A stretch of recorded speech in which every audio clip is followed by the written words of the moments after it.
ఓం శుక్లాంబరధరం విష్ణుం శశివర్ణం చతుర్భుజం ప్రసన్నవదనం ధ్యాయేత్ సర్వవిఘ్నోపశాంతయే అగజానన పద్మార్కం గజాననమహర్నిశం అనేకదం తం భక్తానాం ఏకదంతం ఉపాస్మహే ఆగీషాజ్యాస్సు సర్వార్థానాం ఉపక్రమే ఎన్నత్వా కృతికృత్యాశ్రుస్తన్నమామి గజాననం శారదా శారదాంబోజవదనా వదనాంబుజే సర్వదా సర్వదాస్మాకం సన్నిధిం క్రియాత్ గురు బ్రహ్మ గురుర్విష్ణు గురుర్దేవో మహేశ్వర గురు సాక్షాత్ పరబ్రహ్మ తస్మై శ్రీ గురవే నమః. అయ్యా, నిన్న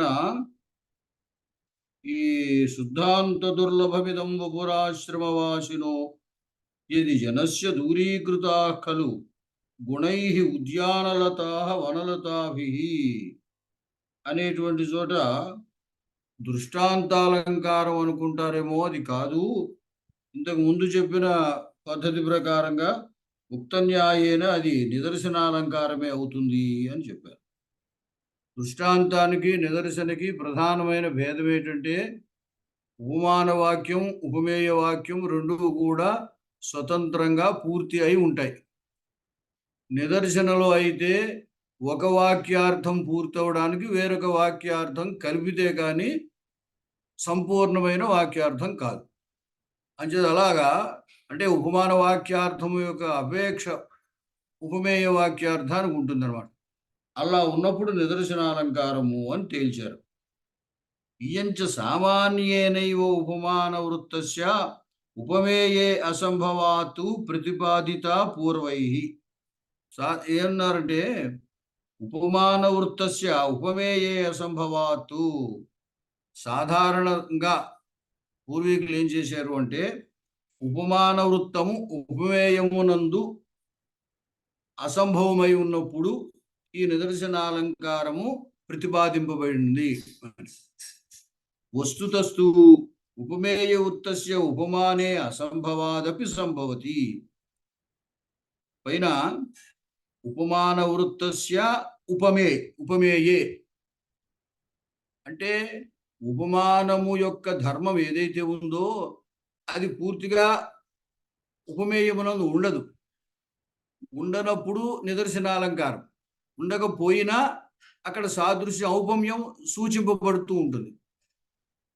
అంటే దానికంటే అతిశయంగా ఉండడమనో దానికంటే తక్కువగా ఉండడమో అట్లాగా సూచింపబడుతుంది. వాళ్ళు పూర్వీకులు ఏం చెప్పారు? ఉపమాన ధర్మము ఉపమేయమునందు లేనప్పుడే నిదర్శన చెప్పారు. కానీ ఏమన్నారంటే దాన్ని తిరిగేస్తే కూడా ఉపమేయ ధర్మము ఉపమానందు లేనప్పుడు కూడా నిదర్శనాలంకారం అవుతుంది అని చెప్పి ఉభయత్రాపి సంబంధ విఘటనస్య విద్యమానత్వాత్. ఎందుకంటే దాంట్లో తేడా ఏమీ లేదు అని ఒకటే తీసుకోవడంలో కేవలం ఉపమాన వృత్తము ఉపమేయమునందు లేకపోతే నేను నిదర్శన అని అనాల్సిన అవసరం లేదు. ఉపమాన ధర్మం ఉపమేయమునందు లేకపోయినా ఉపమేయ ధర్మం ఉపమానమందు లేకపోయినా కూడా చెప్పచ్చు. ఎందుకంటే అసంబంధత్వము అనేటువంటి విఘటనం, సంబంధ విఘటనం అనేది ఉభయత్ర సమానమే కాబట్టి అని అన్నాడు. అంటే ఇప్పుడు ఇంతకు ముందు కూడా మనకి ఎలా వచ్చిందంటే ఆమె గోడు సహజంగా ఎర్రగా ఉంటే దానికి ఆ అలక్తకం లత్తుక, ఆ లత్తుక పూయడం అనేటువంటిది చంద్రవంకకి తెల్లగా ఉంటే చంద్రవంకకి అదేమిటిది చందనం, చంద్రవంకకి చందనం పూయడం లాంటిది అని అన్నాడు. ఆ విధంగా అంటే వ్యతిరేక ధర్మాలు. ఇక్కడమో చంద్రవంక తెల్లగా ఉంటుంది, దానికి చందనం పూయడం. అక్కడేమో గోడు సహజంగానే ఎర్రగా ఉన్నాయి, దానికి అలక్తకం పూయడం. ఈ అయితే ఏమిటి, ఆ తెలుపు ఎరుపు తేడా ఉన్నా ఉన్నదానికే ఉన్నది పూయడం.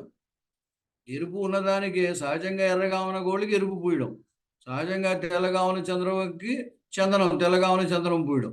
ఈ పూయడం అనేటువంటిది సామాన్య ధర్మం దాంట్లో కనపడుతూ ఉంటుంది అన్నమాట.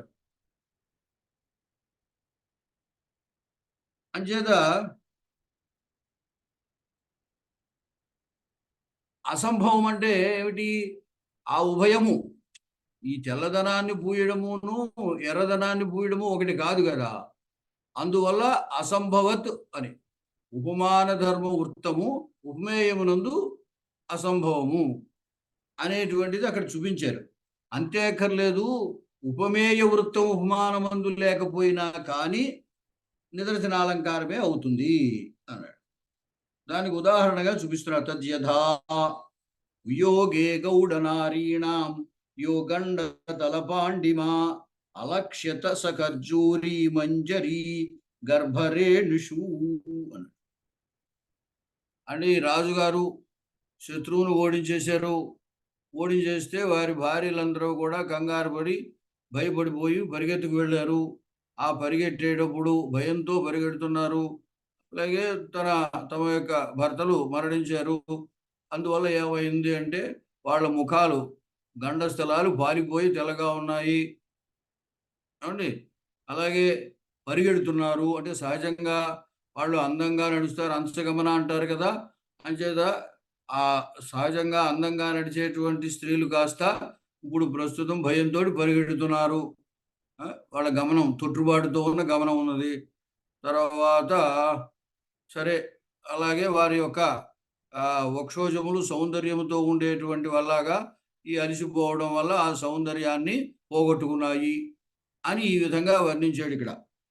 వియోగే గౌడనారీణ, అంటే భర్తల యొక్క వియోగంలో ఈ గౌడరాజుల యొక్క దేశపు స్త్రీలు, ఆ స్త్రీల యొక్క గండ తలపాండిమ,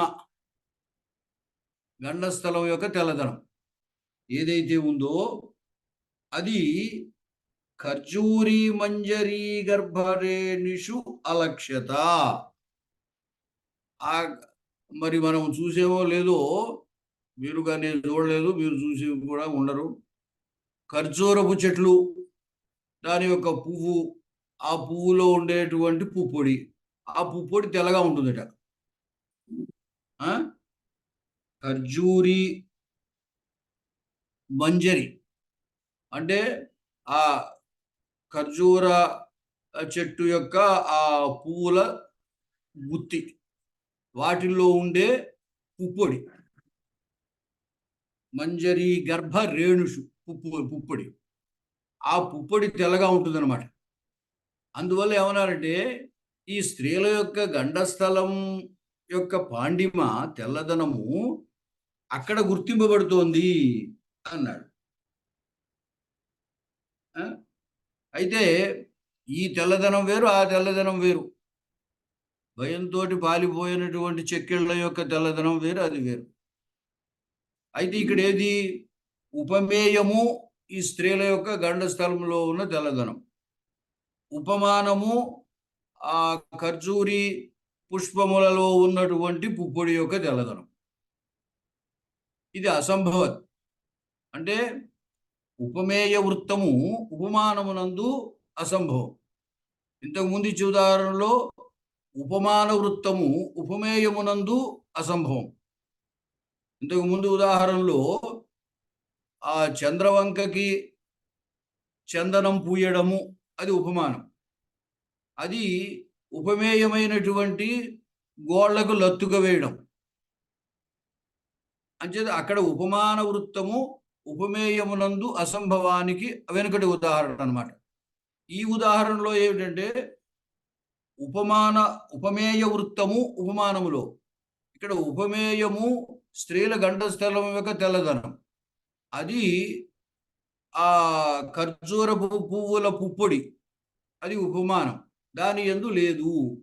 ఆ విధంగా అయితే లేకపోవడం అనేది అసంభవత్ అయినప్పటికీ దీని ద్వారా ఔపమ్యము సూచింపబడుతుంది. ఇప్పుడు ఈ అలంకారాలన్నింటిలో సాక్షాత్తు ఔపమ్యం ఉండదు కదా. అంటే ఏమిటి, ఈ గండస్థలాల యొక్క తెల్లదనానికి ఖర్జూరి పుష్పముల యొక్క పుప్పొడి తెల్లదనానికి ఉపమానోపమేయభావం అనమాట. అది అత్ర గండతలం ప్రకృతం, గండస్థలం ఇక్కడ ప్రకృతి వర్ణన. తద్ధర్మస్య పాండిమ్న అంటే ఉపమేయము అని చెప్పడం కోసం ప్రకృతం అన్నాడు. దేన్ని వర్ణిస్తున్నాడంటే ఆ పాలిపోయిన ఆ స్త్రీల యొక్క గండస్థలాన్ని వర్ణిస్తున్నాడు. అంచేత అది ప్రకృతం ఉపమేయం. ఏమండి? తద్ధర్మస్య పాండిమ్నః ఖర్జూరీరేషు అసంభవాత్. ఆ తెల్లదనము ఆ ఖర్జూర పువ్వుల యొక్క పుప్పొడి యందు లేకపోవడం అసంభవం కాబట్టి ఔపమ్య ప్రజర అసంభవాత్ ఔపమ్య ప్రతీతి. అంటే ఏమిటనమాట? ఆ వాటి యొక్క తెల్లదనాన్ని కూడా అతిశయించి ఈ గండస్థలం యొక్క తెల్లదనం ఉంది అని తాత్పర్యం చివరికి. ఏష ప్రకార శృంఖలా న్యాయేనాపి సంభవతి అని. ఇలాగా ఉపమేయ వృత్తము ఉపమానమునందు అసంభవము అవుతూ ఉన్నటువంటి స్థితి శృంఖలా న్యాయం వల్ల న్యాయంగా కూడా కనపడుతూ. శృంఖలా న్యాయం అంటే గొలుసుకట్టు, అంటే ఒకదాన్ని అనుసరించి ఒకటి ఉంటూ ఉండడం అన్నమాట. అన్ని అసంభవములే. ఆ అసంభవత్ అనేటువంటిది శృంఖలా న్యాయంలో కూడా న్యాయంగా కూడా ఉండవచ్చు అని దానికి ఉదాహరణ చూపిస్తున్నాడు. ముండ శిరసి బదర ఫలం బదరో పరిబదరం స్థిరం ధారయసి విజుగుప్సయసి ఆత్మానం నాగరికా ఛేకాశ్చల్యంతే అన్నారు. అసలే బోడిగుండు. ఆ బోడిగుండు మీద ఓ రేగి పండు పెట్టుకున్నాం అనుకున్నట్ట. అంటే బోడిగుండు నున్నగా ఉంటుంది, రేగిపండు గుండ్రగా నున్నగా ఉంటుంది. ఆ గుండు మీద రేగిపండు ఆగదు. పోనీ ఓ రేగిపండు అలా కాదుట, ఆ రేగిపండు మీద ఇంకో రేగిపండు పెడదాం అనుకున్నట్ట. అది ఎలా ఉందంటాడంటే, ఏమయ్యా నువ్వు చేసే ప్రయత్నం ఎలా ఉందో చెబుతున్నాడు. నువ్వు అందరినీ కూడా గొప్ప పండితుడిని అని మోసం చేద్దాం అనుకుంటున్నావు. విజ్ఞానవంతుడిని, పండితుడిని అని అందరినీ మోసం చేద్దాం అనుకుంటున్నావు. ఆ చేష్ట ఎలా ఉంది అంటే, గుండు మీద రేగిపండు, ఆ రేగిపండు మీద ఇంకో రేగిపండు పెడదాం అన్నట్టుగా ఉంది అన్నాడు. ఆయన చేసినటువంటి పని. వాళ్ళు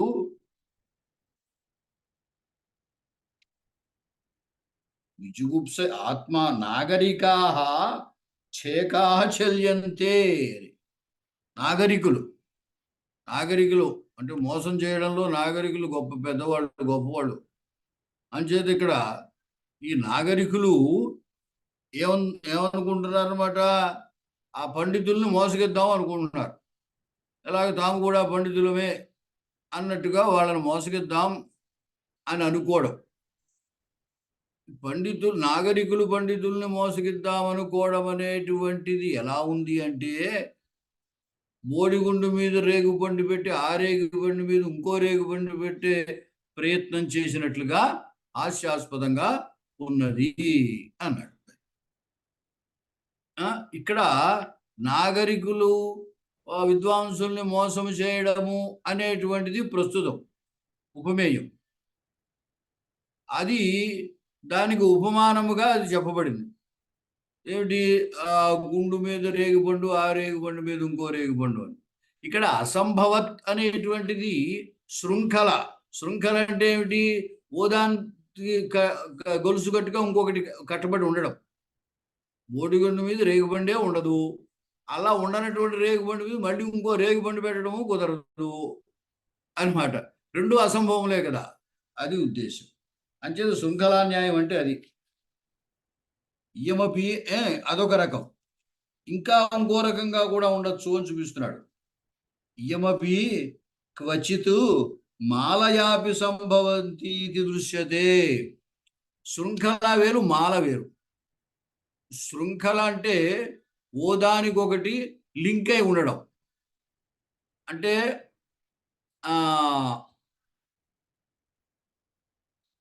ఇక్కడ మళ్ళీ అవుతారు అనుకుంటే, బోడిగుండు, దాని మీద రేగిపండు, ఆ రేగిపండు మీద ఇంకో రేగిపండు. ఈ మొదటి రేగిపండు నిలిస్తే కానీ ఇంకో రేగిపండు నిలవదు.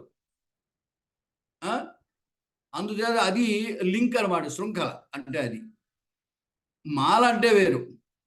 మాల అంటే ఒకే సూత్రంలో అనేక పువ్వులు, అనేక పుష్పాలు ఉంటాయి. పుష్పానికి పుష్పానికి లింకే ఉండదు. అక్కడ రేగుబండికి లింక్ ఉన్నట్టుగా మాలలో పుష్పానికి పుష్పానికి లింక్ ఉండదు. ఇటు వచ్చి పుష్పాలన్నిటికీ సూత్రంతో లింక్ ఉంటుంది అంతే. అలా ఉన్నట్టయితే మాల అంటారు. క్వచిత్ మాలయాపి సంభవతి ఇది దృశ్యతే. ఎలాగంటే అరణ్యరుదితం కృతం శవశరీరముద్వర్తితం స్థలేబ్జమవరోపితం శుచిరమూషరే వర్షితం స్వపుచ్చవ అవనామితం బధిర కర్ణజాపకృత ధృతోంధముఖదర్పణ యత్ అపుదో జనసేవిత. అది చేరి మూర్ఖుల మనసు రంజింపరాదు అన్నట్టుగా అబుధో జన సేవిత.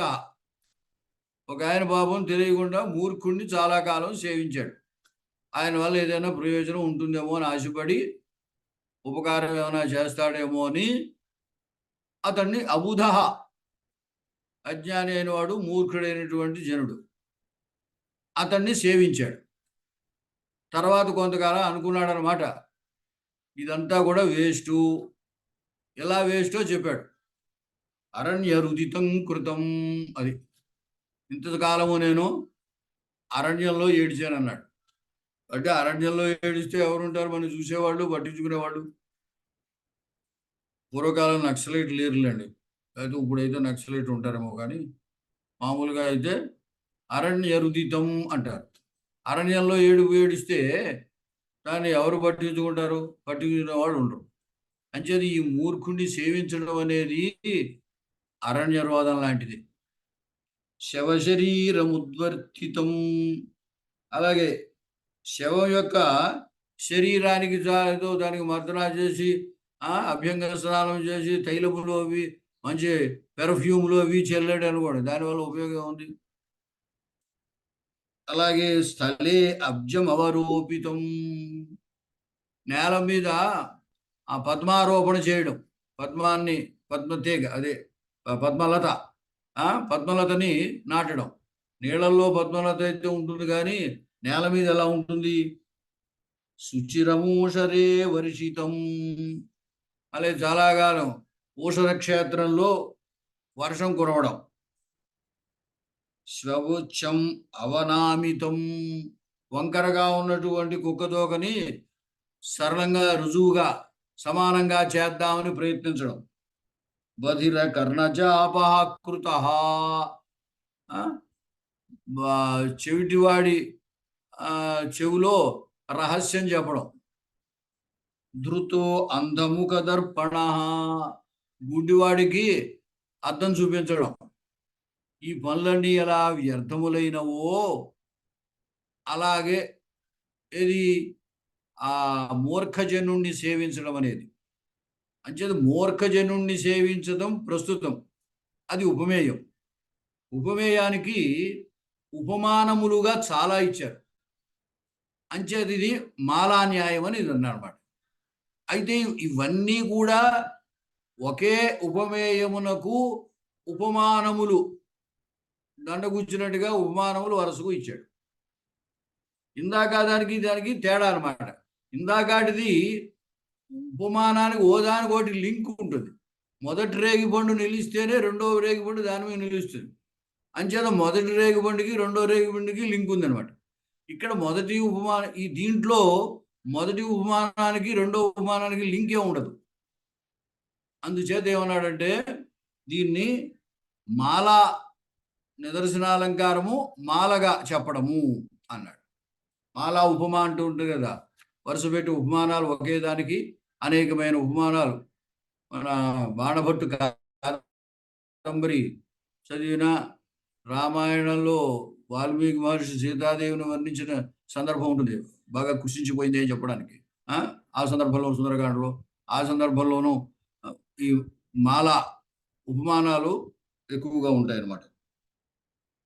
సరే, క్వచిత్ పునః నిషేధ సామర్థ్యాత్ ఆక్షిప్తాయా ప్రాప్తే సంభవాత్ అనుపపత్యా అపి భవతి యథా. అంటే ఇంకా నిదర్శనాలంకారంలో ఇంకా కూడా విశేషాలు ఉండే అవకాశం ఉన్నది. ఏమిటంటే ఒక్కొక్క చోట క్వచిత్ పునః నిషేధ సామర్థ్యాత్తు, క్వచిత్ పునః ఒక్కొక్క చోట మళ్ళీ నిషేధ సామర్థ్యం వల్ల ఆక్షిప్తమైనటువంటి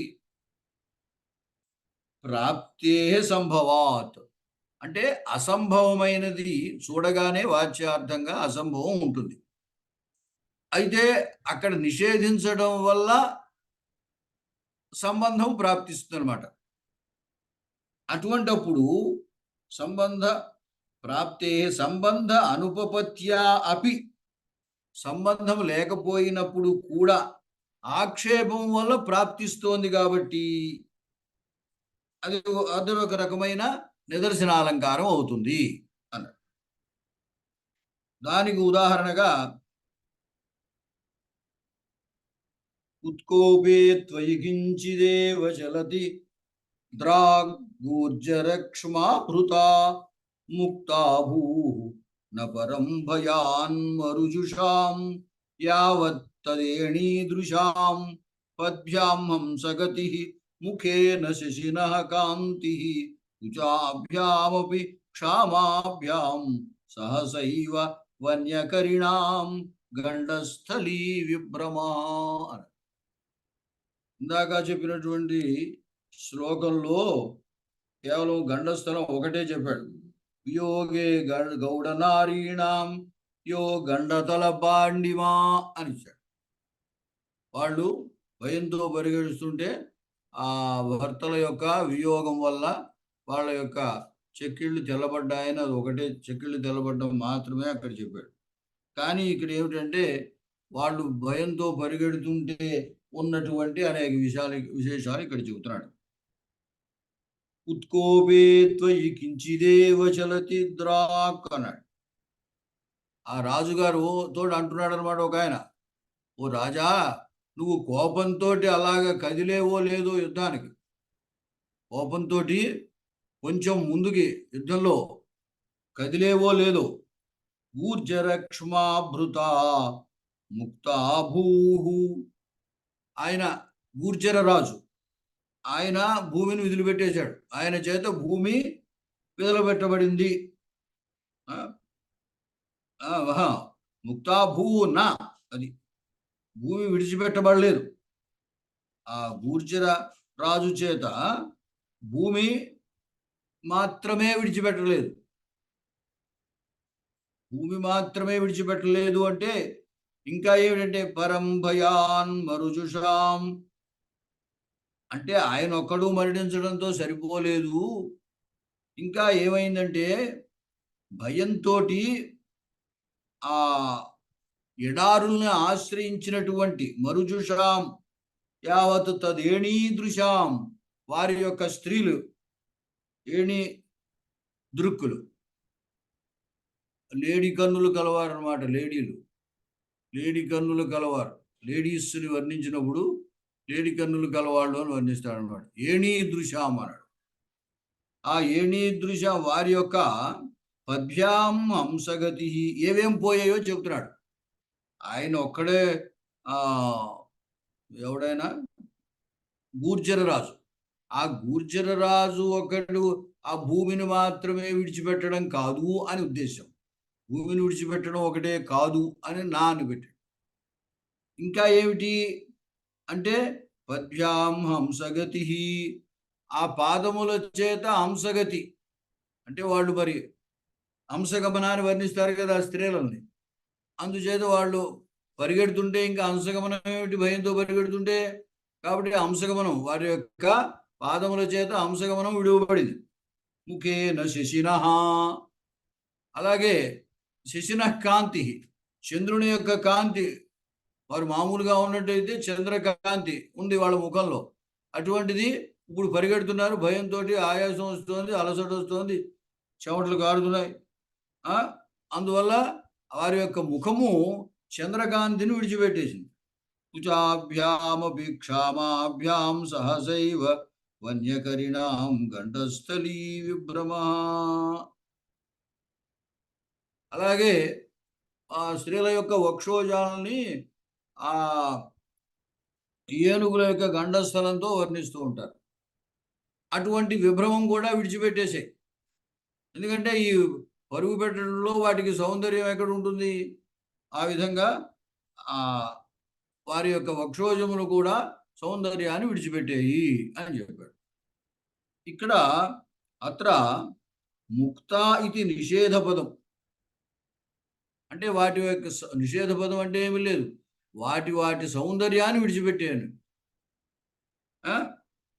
తదన్యథానుపపత్యాపాదయోః హంసగతి ప్రాక్తిరాక్షప్యతే సా చ తయోరనుపపన్నా సాదృశ్యం అవగమయతీతి అసంభవత్ వస్తు సంబంధ నిబంధనా నిదర్శనా. ఇప్పుడు ఇక్కడ పాదములు అంశగమనాన్ని విడిచిపెట్టడం ఏమిటి అని ప్రశ్న వస్తుంది. అప్పుడు ఆక్షేపింపబడుతుందంటే అంతకుముందు వాళ్ళు అంశగమనం కలిగినటువంటి వారు, అంటే పాదములకు అంతకుముందు హంసగమనం ఉన్నది, ఇప్పుడు ఈ భయంతో పరిగెట్టడం వల్ల హంసగమనాన్ని విడిచిపెట్టారు అనే అర్థం కుదురుతుందన్నమాట. ఇక్కడ ముక్త అనేది నిషేధ పదం అంటే ఉద్దేశం అది. పాదములొచ్చే హంసగతి విడువబడింది అని. పాదములొచ్చే హంసగతి విడవబడడం అంటే ఎలా అర్థం కుదురుతుంది? హంసగమనం పాదాలకు అంతకు ముందు ఉంటే విడిచిపెట్టింది అని చెప్పడం కుదురుతుంది. అందుచేత ఏమిటి, ఇక్కడ హంసగతిని పాదముల చేత హంసగతి విడువబడింది అని చెప్పడం వల్ల అంతకుముందు పాదములకు హంసగమనం ఉన్నది అనే అర్థం ఆక్షేపింపబడింది అనమాట. అది తద్ అన్యథా అనుపపత్యా, అది అన్యథా అనుపత్తి, వేరే దారేమి లేదు దానికి. అనుపపత్తి కుదరదు. ఎలాగా?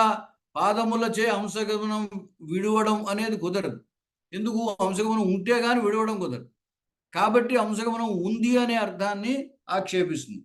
పాదయో హంసగతి ప్రాప్తి ఆక్షిప్యతే. ఈ హంసగతి ప్రాప్తి అనేది ఆక్షేపింపబడుతోంది. ఎందుకంటే విడవడం చెప్పాడు కాబట్టి. వెనకాల మనకి క్వచిత్ పునః నిషేధ సామర్థ్యాత్తు ఆక్షిప్తాయా ప్రాప్తే అన్నాడు కదా. నిషేధ సామర్థ్యం వల్ల, నిషేధం అంటే ఇక్కడ ముక్త అనే పదమే నిషేధార్థకంగా తీసుకోమన్నాడు. అంటే విడవబడింది అన్నాడు. ఉన్నది అని చెబితే నిషేధం కాదు, లేదు అని చెబుతున్నాడు కాబట్టి నిషేధం అనమాట. ఆ ముక్త అనేటువంటి నిషేధం వల్ల తప్పనిసరిగా పాదములకు హంసగమనం ఉంది అనేది ఆక్షేపించాల్సి వస్తుంది అన్నమాట. అలా ఆక్షేపింపబడల పాదయో హంసగతి ప్రాప్తి ఆక్షిప్యతే సా చ తయోః అనుపపన్నా సాదృశ్యం అవగమయతి. అదే మనది ఏ బ్లాక్ బి బ్లాక్ ఇలా వెళ్తుంటారు కదా చూడటానికి. ఈ బ్లాక్ లో ఇలా వెళ్తుంటే అక్కడ అంతా ఉంది. అక్కడ హంసగమనం, హంసగమనము ఈవిడ పాదాలకు స్త్రీల పాదాలకి హంసగమనం ఎలా ఉంటుంది అసలు? స్త్రీల పాదాల గమనం స్త్రీ గమనం, హంస పాదాల గమనం హంసగమనం. హంసగమనము స్త్రీల పాదాలకు ఎలా ఉంటుంది? హంస పాదాలకే ఉంటుంది. అంటే అన్యథా అక్కడ అనుపపత్తి చెప్తున్నాడు అనమాట. తయోహ అనుపపత్య అని. ఆ హంసగమనం అనేది స్త్రీల పాదాలకి అనుపపత్తి కుదరదు. ఎందుకంటే హంసగమనం హంస పాదాలకే ఉంటుంది, స్త్రీ పాదాలకి స్త్రీ గమనమే ఉంటుంది. అంచేది ఏమనుకోవాలి? స్త్రీల పాదాల గమనము హంసగమనము లాంటిది అని ఆ సాదృశ్యాన్ని అవగమయతి మనకి అర్థమయ్యేటట్టు చేస్తుంది, సూచిస్తుంది అనమాట. ఇప్పుడు ఎప్పుడైతే హంసగమన అంటున్నామంటే హంసగమనము వంటి గమనము కలది అని అర్థం కదా. వస్తుతః హంసగమనము స్త్రీ పాదాలకు ఉండదు. అంటే ఉదాహరణకి ఎట్లాగుందో చూసారా? ముక్త అనేది హంసగమనాన్ని పాదాలు విడిచిపెట్టేయి అని చెప్పాడు. హంసగమనం విడిచిపెట్టడం ఎలా కుదురుతుంది? వాటికి హంసగమనం అంతకుముందు ఉంటే కుదురుతుంది. అంచేత హంసగమనం ఆక్షేపింపబడింది. అయితే ఆ హంసగమనం అక్కడ అన్వయిస్తుందా? స్త్రీ పాదాలకి హంసగమనం ఎలా ఉంటుంది? అందుచేత అది సాదృశ్యాన్ని సూచిస్తుంది. హంసగమనము వంటి గమనము స్త్రీ పాదాలకు ఉంది. కాబట్టి హంసగమనం ఉంది అని చెబుతున్నాం. దాన్ని విడిచిపెట్టింది అని తర్వాత చెబుతున్నాం అనమాట. పాదయోహో హంసగతి ప్రాప్తి ఆక్షిప్యతే సాచా అంటే ఆ హంసగతి తయో అనుపపన్న ఆ పాదములకు అనుపపన్నమై అన్వయించకపోతే పోతున్నటువంటిది సాదృశ్యం అవగమయతి అంటే వీరి గమనానికి హంసగమనానికి పోలికను మనకి తెలియపరుస్తోంది. కాబట్టి ఇది అసంభవత్ వస్తు సంబంధ నిబంధన నిదర్శన. అది అసంభవత్ వస్తు సంబంధం.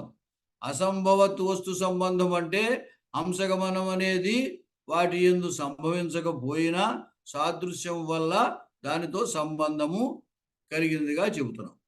అటువంటి హంసగమనం వంటి గమనం వాటి యందు ఉంది అని చెబుతున్నాం. కాబట్టి అటువంటి నిదర్శన అలంకారం ఇది. ఈ విధంగా నిదర్శన అలంకారాన్ని ముగించామండి. దాని తర్వాత వ్యతిరేక అలంకారం.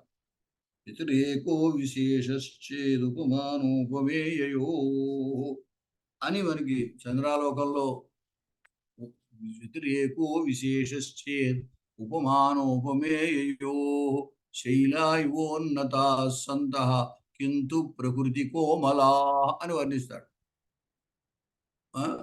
సత్పురుషులు శైలముల వలె ఉన్నతులు కానీ సహజంగా మృదువైన వారు అని. అంటే శైలములు సహజముగా కఠినములైనవి. అంచేత ఉపమాన ఉపమేయములకు సాదృశ్యాన్ని చెబుతూనే వ్యతిరేకాన్ని చెబుతారు. అది భేదాన్ని చెబుతాడు. విశేషం అంటే భేదం. అంచేత ఉపమానములు శైలములు, సత్పురుషులు ఉపమేయములు, ఔన్నత్యం అనేది సామాన్య ధర్మం. ఈ ఔన్నత్యం ఇద్దరికీ ఉన్నప్పటికీ వీరు సత్పురుషులు సహజంగా మృదువైన వారు అనడం వల్ల ఉపమానము కంటే భేదాన్ని చెప్పినట్టయింది ఉపమేయానికి అనమాట. అంచేత వ్యతిరేక అలంకారం. భేద ప్రాధాన్యే ఉపమానాత్ ఉపమేయస్య ఆధిక్యే విపర్యయే వా వ్యతిరేకః. భేద ప్రాధాన్యే ఉపమానాత్ ఉపమేయస్య ఆధిక్యే విపర్యయే వా వ్యతిరేకః. ఇక్కడ భేదము ప్రధానంగా గుర్తించాలి. అంటే ఉపమాలంకారంలో సాదృశ్యం ప్రధానం. ఇక్కడ ఉపమాన ఉపమేయములు అనాలంటే సాదృశ్యం ఉంటే కానీ ఉపమాన ఉపమేయములు అనడానికి లేదు. కాబట్టి సాదృశ్యం చెబుతాం. చెప్పినప్పటికీ ఇక్కడ భేదమే ప్రధానం వ్యతిరేకాలంకారంలో. అంచేత భేద ప్రాధాన్యే ఉపమానాత్ ఉపమేయస్య ఆధిక్యే. ఆ భేదం చెప్పడం వల్ల ఏమవుతుంది? ఉపమానము కంటే ఉపమేయానికి ప్రాధాన్యం పెరుగుతుంది, గొప్పతనం ఉంటుంది. లేదా విపర్యయేవా, ఒకప్పుడు ఉపమేయం కంటే ఉపమానమే గొప్పదిలాగా కూడా చెప్పితే అలా అయినా సరే వ్యతిరేకాలంకారం. అంటే ఉపమాన ఉపమేయములకు సాదృశ్యాన్ని చెబుతూనే భేదం చెప్పాలి. సాదృశ్యం చెబుతూనే భేదం చెప్పాలి. ఆ భేదం వల్ల ఒక్కొక్కప్పుడు ఉపమేయానికి ఆధిక్యం రావచ్చు, ఒక్కొక్కప్పుడు ఉపమానానికి ఆధిక్యం రావచ్చు. అధునా భేద ప్రాధాన్యేన అలంకార కథనం. భేదో వైలక్షణ్య. భేదం అంటే విలక్షణంగా, ప్రత్యేకత, ఒకదానికంటే ఒకటి వేరుగా ఉండడం. సచద్విధా భవతి. అది రెండు రకాలుగా ఉంటుందిట. ఉపమానాత్ ఉపమేయస్య అధిక గుణత్వే. అది ఉపమానం కంటే ఉపమేయానికి ఆధిక్యము, లేదా న్యూన గణత్వే, లేదా ఉపమానం కంటే ఉపమేయానికి తక్కువ ధనము. అంటే ఉపమేయానికి తక్కువ ధనం అంటే ఉపమానానికే ఎక్కువ ధనం అన్నాడు. విపర్యం. వా భావాత్ విపర్యయో న్యూన గుణత్వం. పైన దాంట్లో విపర్యయ అన్నారు కదా, ఆధిక్యానికి వ్యతిరేకం ఏమవుతుంది? న్యూనత్వం అవుతుంది.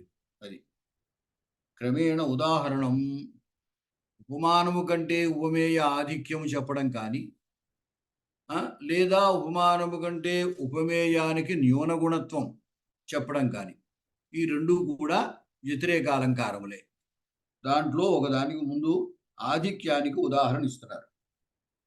దిదృక్షవ పక్ష్మలతా విలాసమక్ష్ణాం సహస్రస్య మనోహరంతే వాపీషు నీలోత్పలినీ వికాసరమ్యాసు నందంతి న షట్పదౌఘాన. అంటే ఇంద్రుడితోటి ఒక ఆయన అంటున్నాడు, ఓ ఇంద్ర, తే నీ యొక్క ఆ అక్షణాం సహస్రస్య మనోహరం, ఆయనకి సహస్రాక్షుడు కదా ఇంద్రుడు, అంచేత సహస్రం అక్షణాం సహస్రస్య, ఈ కన్నుల యొక్క మనోహరం సౌందర్యం, అది దిదృక్షవ చూడగోరినటువంటి వారే.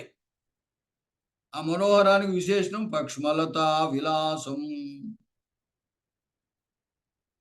మనోహరమైన ఆ 1000 కన్నుల యొక్క మనోహరమైనటువంటి ఆ విలాసాన్ని, పక్ష్మలతా విలాసం, పక్ష్మములు అని మనకి కన్నురెప్పలకు చివర ఉండేటువంటి ఆ వెంట్రుకల్ని పక్ష్మ అంటారు.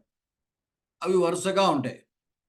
ఇప్పుడు మరి అది కదా, ఈ మధ్య అడ్వర్టైజ్మెంట్ కూడా వస్తుంది, నల్లటిదేదో పెన్సిల్ ఇచ్చుకుని వాటికి నల్ల రంగు దిద్దుతున్నారు స్త్రీలు. అడ్వర్టైజ్మెంట్ కూడా వస్తుంది. ఐ ల్యాష్ అని అంటారా వాటిని ఇంగ్లీష్లో.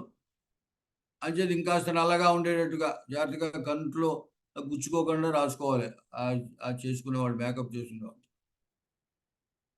అంచేది ఏమన్నాడు, ఆ పక్ష్మలత విలాసం, మరి వాటికి ఆ రంగు అది వేస్తే కొంచెం అందం ఎక్కువగా కనబడుతుంది కదా. ఆ మనోహరమైనటువంటి పక్ష్మలతా విలాసాన్ని దిదృక్షవ చూడగోడినటువంటి ఇవి షట్పదౌఘా, 9 యొక్క సముదాయం. ఈ 9 సముదాయము ఆ ఇంద్రుని యొక్క కన్నుల పక్ష్మలతల సౌందర్యాన్ని చూడగోరినటువంటివై వాపీషు నీలోత్పలిని వికాస రమ్యాసు నందంతి. ఆ దిగుడు బావులలో ఉన్నటువంటి అక్కడ నల్ల కలువలు 3 ఉన్నాయి. ఆ నల్ల కలువల యందు విరమి ఆనందించడానికి ఇష్టపడటం లేట. నీలోత్పలిని వికాస రమ్యాసు, వికసించినటువంటి నల్ల కలువల సముదాయము కలిగినటువంటి వాటి చేత అందముగా ఉన్నటువంటి వాపీషు ఆ దిగుడు బావుల యందు నందంతి, అవేమి ఆనందించట్లేదు అక్కడ. ఎందుకు? ఈ ఇంద్రుని కన్నుల సౌందర్యాన్ని చూడాలనే కోరిక వాటికి ఉండడం వల్ల. మనసు ఎక్కడో ఉంటే ఇక్కడ ఆనందం ఎలా ఉంటుంది? ఆ 9 సముదాయానికి ఏముంది కోరిక? ఇంద్రుడి కన్నుల సౌందర్యం చూడాలనే కోరిక ఉంది. ఆ కోరికతో ఉన్నటువంటి అవి ఈ ఆ దిగుడు బావుల్లో ఉన్న వికసించిన కలువల్లో 9 ఉన్నప్పటికీ వాటి మనస్సు ఇంద్రుడి కళ్ళ మీద ఉంది. అంచేది ఇక్కడ ఉండి కూడా అవి ఆనందాన్ని పొందట్లేదు అన్నాడు. ఏమండి? ఇప్పుడు మనకి ఇక్కడ ఏం చెప్పాల్సి వస్తుంది? దేవుడు వ్యతిరేక అలంకారం కదా. ఆ ఇంద్రుడి కళ్ళకి మామూలుగా నీలోత్పలాలకి, ఈ నీలోత్పలములకు ఇంద్రుని యొక్క కళ్ళు అవి కూడా నల్లగా ఉన్నాయని చేత అవి కూడా నీలోత్పలముల్లో ఉన్నాయి. సాదృశ్యం అన్నమాట.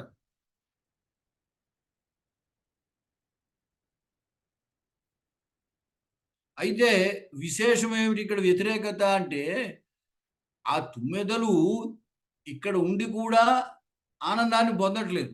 అంటే ఇంతకంటే అతిశయించిన సౌందర్యం ఏదో దాంట్లో ఉంది. పక్ష్మ విలాసం అనేది ఇక్కడ లేదు. నల్ల అంటే రంగు ఆయన కన్నులు నల్లగా ఉన్నాయి, ఈ కన్నులు నల్లగా ఉన్నాయనుకుంటే అక్కడికి సాదృశ్యం సరిపోయింది ఉపమాన ఉపమేయములకు. వ్యతిరేకత ఏమిటంటే ఆ పక్ష్మ విలాసం, మనోహరమైన పక్ష్మ విలాసం. ఆ పక్ష్మ విలాసం అక్కడుంది కానీ ఇక్కడ లేదు. అందువల్ల ఉపమానమైన నీలోత్పలముల కంటే ఆధిక్యం, ఇంద్రుని యొక్క కన్నులకి ఆధిక్యం చెప్పినట్టు అయిందనమాట. నీలోత్పలములతో పోల్చడం వల్ల సాదృశ్యము ఉంటుంది. సాదృశ్యం ఉన్నప్పటికీ ఉపమానము కంటే ఉపమేయమునందు ఆధిక్యం దీనివల్ల తెలుస్తోంది అన్నాడు. అత్ర వికస్వర నీలోత్పలిన్ని అపేక్షయా అక్షిసహస్రస్య పక్ష్మలతాయాః వైలక్షణ్యం అధిక గుణత్వం. అంటే వికసించిన నల్ల కలువల అపేక్ష కంటే, అంటే అవేమో వికసించిన నల్ల కలువల దగ్గర ఉండడం తుమ్మెదలు, కానీ అక్కడ వాటికి ఆనందం లేదుట. దాన్ని బట్టి ఏమిటనమాట, ఈ నల్ల కలువల యొక్క ఆ సౌందర్యం కంటే ఆ ఇంద్రుడి యొక్క ఆ కన్నుల పక్ష్మలత విలాసం ఉందే, అది అతిశయించిన సౌందర్యంతో ఉందన్నమాట. కాబట్టి ఉపమానము కంటే ఉపమేయ ఆధిక్యం చెప్పినట్టు అయింది అన్నాడు. ఇప్పుడు న్యూనతకి ఉదాహరణ తర్వాతది. క్షీణోపి శశి భూయో భూయో వివర్ధతే సత్యం విరమ ప్రసీద సుందరి యౌవనమనివర్తియాతంతు.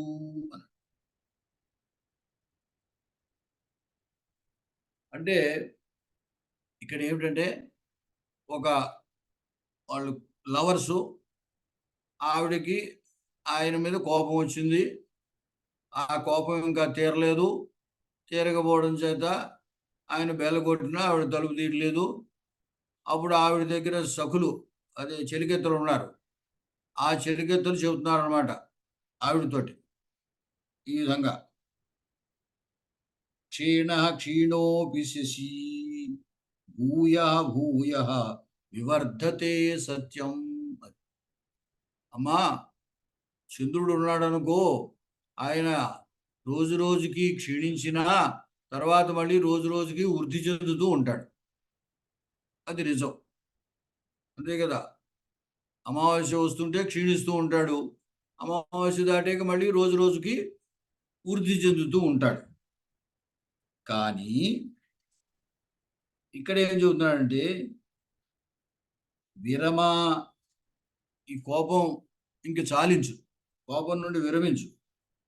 ప్రసీద, నీ యొక్క ప్రియుడి పట్ల అనుగ్రహాన్ని ప్రసన్నురాలివి కా, ప్రసన్నంగా ఉండు. ఎందువల్ల అంటే యాతం యౌవనం అనివర్తి. యౌవనం గడిచిపోయిందంటే మళ్ళీ తిరిగి రాదు. అక్కడ చంద్రుడు క్షీణించినా మళ్ళీ వృద్ధి చెందుతాడు. ఇక్కడ నీ యౌవనం ఒకసారి గడిచిపోతే ఇక మళ్ళీ వెనక్కి రాదు, మళ్ళీ నువ్వు యౌవనం పొందడం అనేది ఉండదు.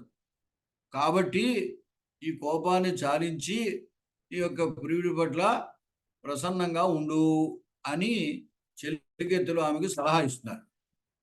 ఇక్కడ ఏమిటంటే, ఈ ప్రణయ కోపముతోటి, మామూలు కోపం కాదుగా ఇది ప్రణయ కోపం. ఆ ప్రణయ కోపంతో విరహ బాధ ఉంటుంది కాబట్టి ఆవిడ క్షీణించింది. అక్కడ కూడా చంద్రుడు క్షీణించాడు. క్షీణించడం అనేటువంటి ఉభయులకి సాదృశ్యం అన్నమాట. కానీ ఉపమానమైన చంద్రుడు వృద్ధి చెందుతాడు. ఉపమేయమైన ఈవిడ యౌవనము మళ్ళీ వృద్ధి చెందడం ఉండదు, మళ్ళీ తిరిగి రాదు. కాబట్టి ఉపమానము కంటే తక్కువ ధనాన్ని ఉపమేయానికి చెప్పినట్టే. వైలక్షణ్యము చెబుతూనే, అంటే చంద్రుడు వృద్ధి చెందుతాడు, యౌవనం వృద్ధి చెందదు అనేటువంటి వైలక్షణ్యాన్ని చెబుతూనే ఆ వైలక్షణ్యం వల్ల ఉపమానం కంటే ఉపమేయము తక్కువది, ఉపమేయానికి తక్కువ ధనాన్ని చెప్పినట్లయింది. చంద్రాపేక్షయా యౌవనస్య న్యూనగుణత్వం శశి వైలక్షణ్యేన గతస్య అపునరాగమనాత్. వైలక్షణ్యం ఏమిటంటే అదేమిటది, చంద్రుడి యందు ఆ పునరాగమనం అనేది, మళ్ళీ వృద్ధి చెందడం అనేటువంటిది ఉంటుంది. అది ఇక్కడ లేదు. ఈమె యొక్క యౌవనానికి పునరాగమనం ఉండదు కాబట్టి దానికంటే తక్కువ ధనాన్ని చెప్పినట్టయింది. తర్వాత సమాసోక్తి, మనకి అక్కడ సమాసోక్తి పరిస్ఫూర్తి ప్రస్తుతే అప్రస్తుతస్య చేత, సమాసోక్తి కాదండి, సహోక్త, సహోక్తి సహభావశ్చేత్, ఏదో ఉంది అక్కడ, రెండింటినీ ఒకసారి చెప్పడం. సహోక్తి సహభావశ్చేత్,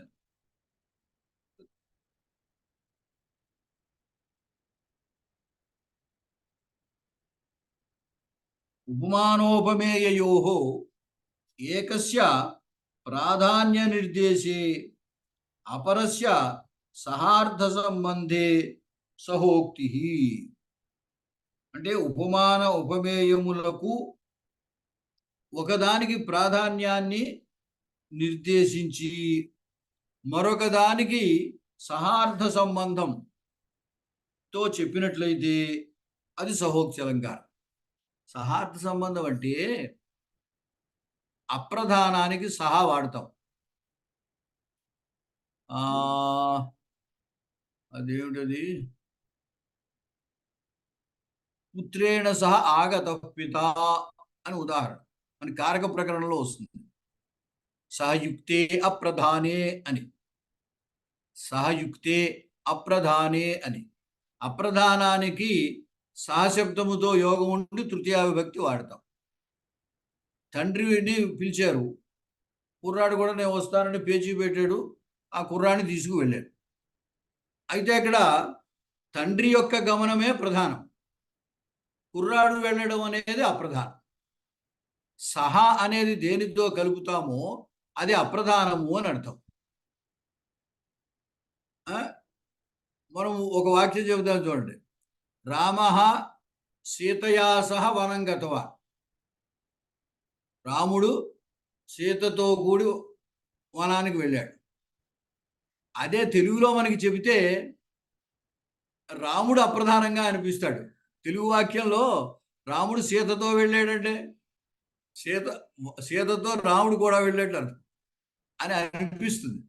కానీ కూడా ఎక్కడుంటే అది అప్రధానం అని గుర్తించాలి. అంచేతే క్రియాపదాన్ని పట్టుకుంటే ఏది ప్రధానమో తెలిసిపోతుంది. రాముడు వెళ్ళాడు, క్రియాపదం వెళ్ళాడు, కాబట్టి రాముడు ప్రధానం. సీతతో తృతీయ, అది అప్రధానం అన్నమాట. అంచేది రాముడు సీతతో వెళ్ళాడు కానీ సీత రాముడితో వెళ్ళింది అనకూడదు. వాక్యములో అర్థాన్ని భేదాన్ని గమనించండి. రాముడు ఎందుకంటే రాముడు అరణ్యవాసం చేయవలసింది రాముడు. అంచేత ఇక్కడ అరణ్యానికి వెళ్ళడం రాముడు ప్రధానం. కాబట్టి రాముడు సీతతో వెళ్ళాడు అని అనాలి, కానీ సీత రాముడితో వెళ్ళిందని అనకూడదు. సీత రాముడితో వెళ్ళింది అంటే సీత వెళ్ళింది అంటే సీత ప్రధానమైపోతుంది, రాముడు అప్రధానమైపోతాడు. అంచేత మనం తెలుగు వాక్యాన్ని నిర్మించేటప్పుడు ఇది దృష్టిలో పెట్టుకోవాలన్నమాట. అంటే తండ్రి కొడుకుతో వెళ్ళాడు,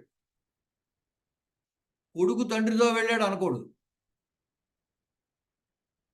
అంటే సహార్థముతో దేనికి యోగం ఉన్నదో అది అప్రధానం. అంచేది ఇక్కడ ఏం చెబుతున్నాడు ఆయన, ఉపమాన ఉపమేయముల్లో ఒకదానికి ప్రాధాన్యం, అంటే ఉపమేయానికి ప్రాధాన్యం చెప్పదలిస్తే ఉపమానాన్ని సహార్థంతో కలపాలి. ఉపమానానికి ప్రాధాన్యం చెప్పదలిస్తే ఉపమేయాన్ని సహార్థంతో కలపాలి. దీనికి సహోక్తి అని పేరు. ఇక్కడ చాలా రాశారండి బాబు. టక్కున ఉదాహరణ ఇచ్చేయకుండా ఈయన చాలా రాశారు.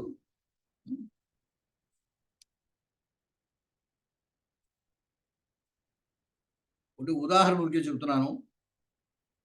భవద్ అపరాధై సార్ధం సంతాపో వర్ధతేతరాం తస్యాహ.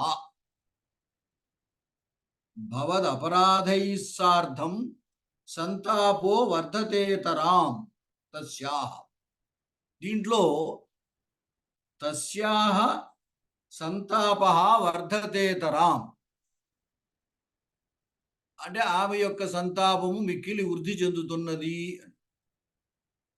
ఆమె యొక్క సంతాపము మిక్కిలి వృద్ధి చెందుతున్నది. ఇక్కడ సార్ధం అని భవ అపరాధై సార్ధం. సార్ధం అన్న సహా అన్న ఒకటే అర్థం.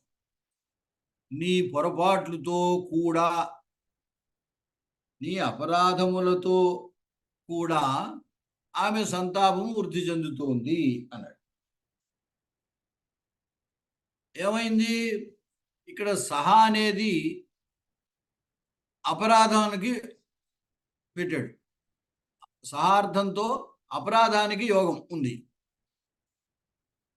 సంతాపము వృద్ధి చెందుతోంది అంటే సంతాపం అనేది ప్రధానమైంది, అపరాధం అనేది అప్రధానమైంది అనమాట. అత్ర అపరాధానాం సంతాపం ప్రతి హేతుత్వేపి తుల్యకాలత్వేన ఉపనిబంధః శ్లేష భిత్తికా భేద అధ్యవసాయ రూప యథా. సరే, తర్వాత దాంట్లో వెళ్తున్నాను అనుకోండి. సంతాపము అపరాధము, నీ అపరాధములతో పాటే ఆమె సంతాపము వృద్ధి చెందింది అని. రెండు వృద్ధి చెందాయి. ఇక్కడ మామూలుగా హేతు అసలు ఆమెకి సంతాపం కలగడానికి ఈయన చేసిన తప్పులు కారణం. కానీ ఏమన్నాడంటే కవి రెండు ఏకకాలంలో చెప్పాడు. చెప్పేటప్పుడు మరి వర్ధతే తరాం అని కదా, దాంతో అన్వయించాలి.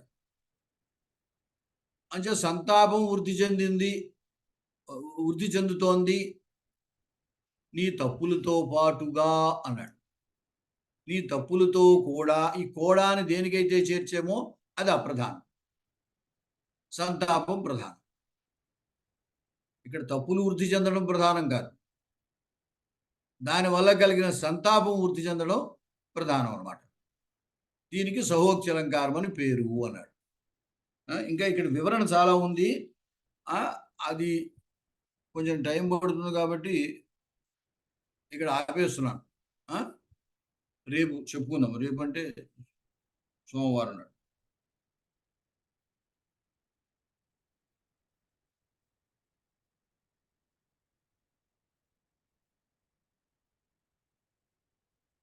ఉండడం. ధన్యవాదాలు గురుగారు. భేద ప్రాధాన్యేవ గుణ ప్రధాన భావ నిమిత్తమత్ర భేద ప్రాధాన్యం అని ఇక్కడ చాలా విషయం రాశారు. కొంచెం చర్చ అంచేత అది ఇప్పుడు ఎట్లాగా అవదు, అందువల్ల ఇక్కడ ఆపేద్దాం. ఏమండి? అనంతకృష్ణ గారు, సరే ఉందామండి. మళ్ళీ సోమవారం.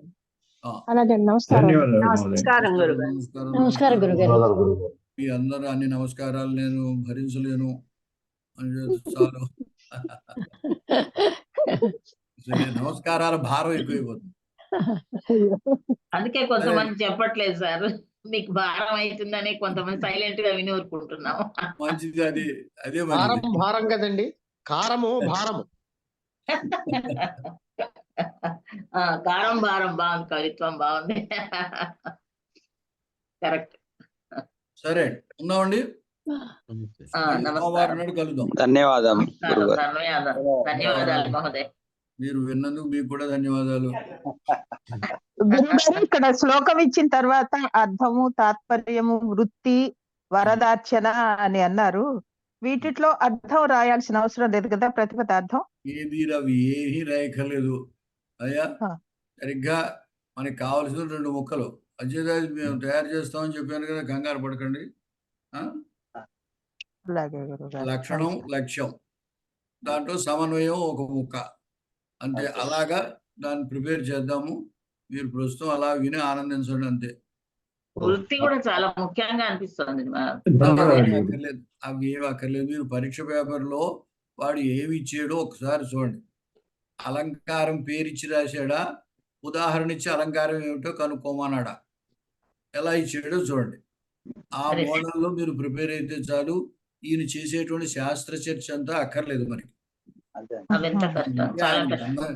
గ్రంథం రాస్తున్నాడు కాబట్టి ఆయనకు చేయాల్సిన అవసరం ఉంది. శాస్త్ర చర్చ ఆయన చేశాడు, నిర్ణయం చేయవలసిన అవసరం ఉంది కాబట్టి మనకు ఆ అవసరం ఏమీ లేదు. మనకు కావాల్సింది ఆ అలంకారం ఏమిటో తెలుసుకోవడం, ఉదాహరణ ఇవ్వడం, అంతవరకునే మన పని. ఆ? చాలా చాలా ధన్యవాదాలు మహోదయ. చాలా చాలా ధన్యవాదాలు గురుగారు. అంత రాస్తే గానీ అసలు అలంకారం అర్థం కావట్లేదు సార్. అది కూడా చాలా అవసరం. అది చాలా వివరంగా చెప్తున్నారు. అది వివరంగా వింటే గానీ మాకు అసలు అలంకారం అర్థం కావట్లేదు. వరదార్చన చాలా అవసరంగా అనిపించింది. లేదు లేదు, గురువు గారు చెప్తుంది చాలా తేలిగ్గా అర్థమైపోతుంది, హాయిగా ఉంది. అది సరే, కాదు. మామూలు మనం చదువుకోవడానికి. ఇప్పుడు నేను చెప్పింది అర్థమైనా మళ్ళీ మర్చిపోయే అవకాశం ఉంటుంది కాబట్టి ఆ వ్యాఖ్య అంతా మళ్ళీ జాగ్రత్తగా చదువుకుంటే కూడా అర్థం అవుతుంది. అయితే వ్యాఖ్య కొంచెం బాగా వివరణ ఎక్కువ ఉంటుంది. అది అవునవును. అదంతా చదివే ఓపిక ఉండాలి. అది ఓపిక ఉండాలి, సమయం ఉండాలి, అన్నీ ఉండాలి.